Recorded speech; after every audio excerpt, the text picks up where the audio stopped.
Over the years, the Dragon Ball franchise has blessed us with various different games.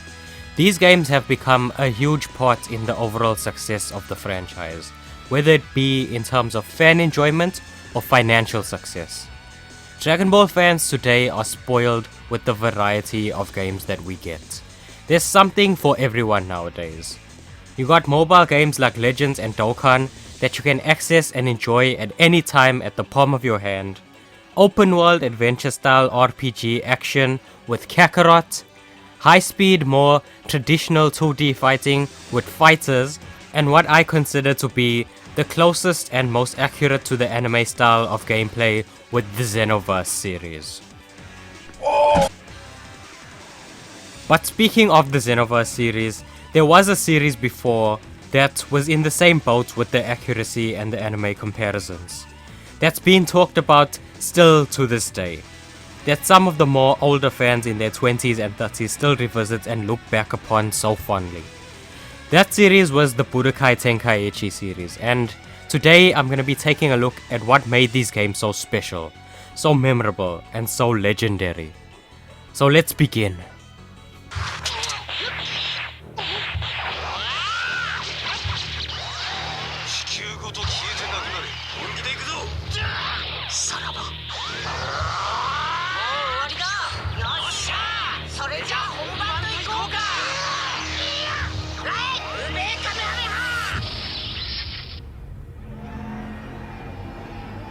When talking about the Budokai Tenkaichi series, you have to understand that this series was a trailblazer for Dragon Ball games.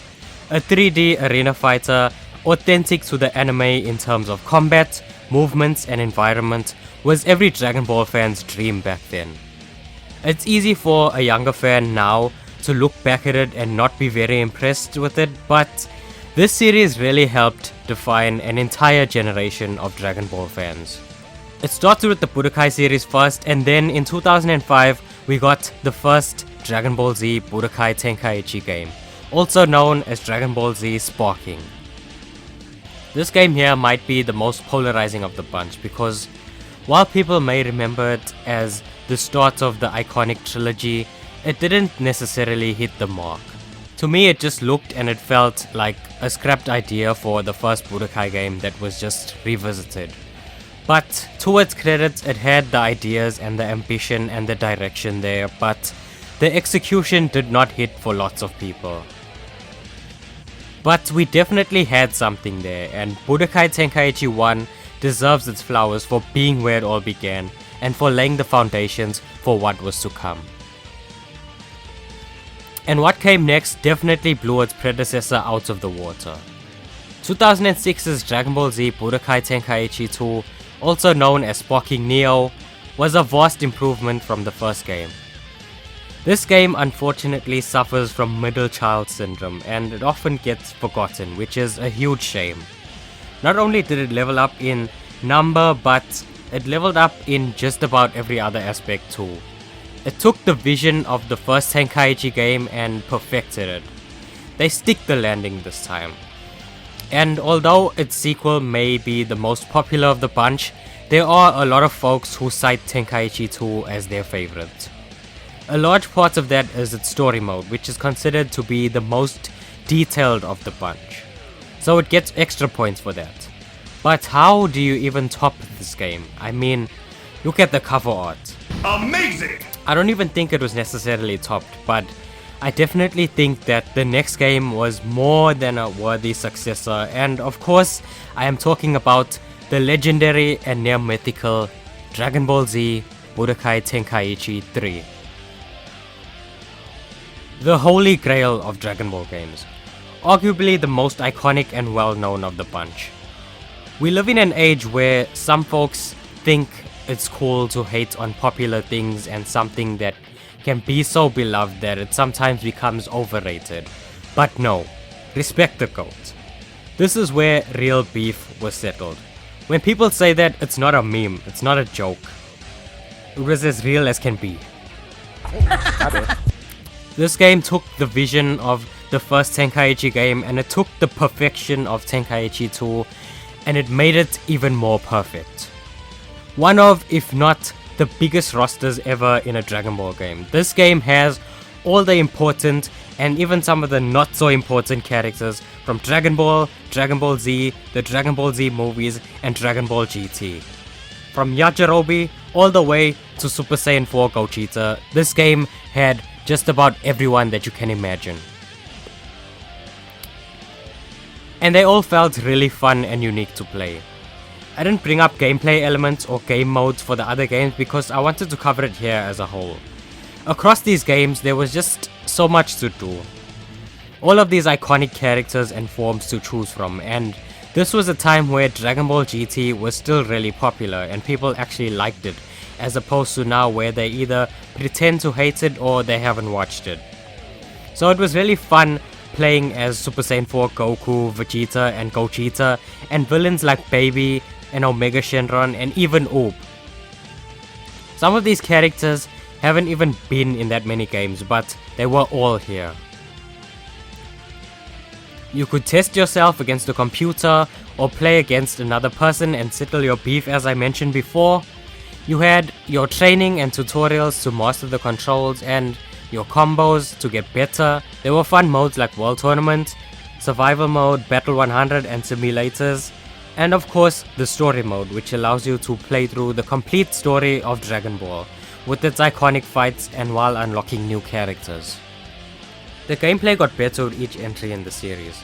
There are a lot of combos that you can pull off. You can fight on the ground, in the sky, and even underwater. Some battles get so intense that you can even destroy mountains, buildings, and even the entire planet. There are lots of techniques like the instant transmission or iconic super attacks from the series that you can use, like the Kamehameha, the Final Flash, and even the Dragon Fist, which doesn't make that many appearances in games.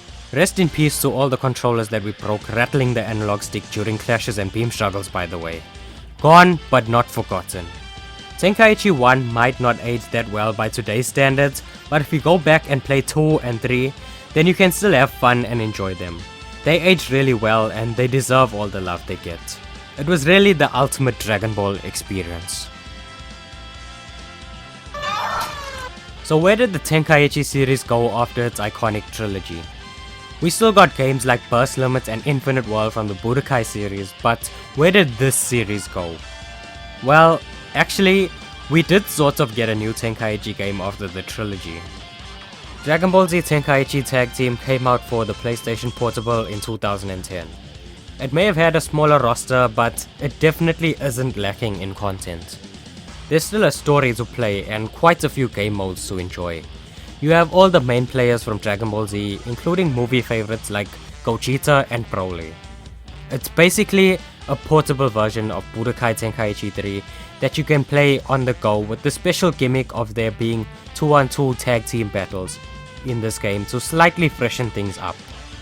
The gameplay is exactly the same, and honestly, the graphics might even be a little better. It remains to this day one of the PSP's most elite titles. Something, however, that isn't elite is the criminally named Dragon Ball Z Ultimate Tenkaichi. Many people, including myself, don't even consider this game to be a part of the Tenkaichi series. It's one of the worst Dragon Ball games of the modern era, and it deserves to be forgotten about and buried. It doesn't live up to the game at all whatsoever. On a positive note though, let's talk about the true successor of the Tenkaichi series. And I'm not talking about Xenoverse, but I am talking about the Raging Blast games.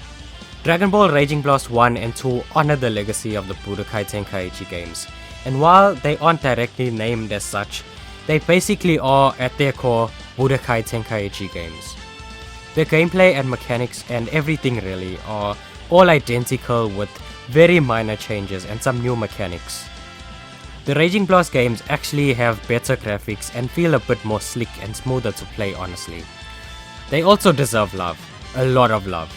Raging Blast players and Budokai Tenkaichi players are two different generations of Dragon Ball gamers, and I was lucky enough to play through both eras at their peak. And when Budokai Tenkaichi 4 comes out, I hope that this new game will unite those two generations with the new generation of Dragon Ball gamers, because we all deserve to feel the magic again, whether it be for the first time or once again. I hope that the new Budokai Tenkaichi game will live up to the legacy of its predecessors. These games have brought so much joy into our lives, and it's so heartwarming and wholesome seeing people sharing their excitement because of the impact that these games had on them. I hope you enjoyed my look back at the history of these games. Please like and subscribe, and take care.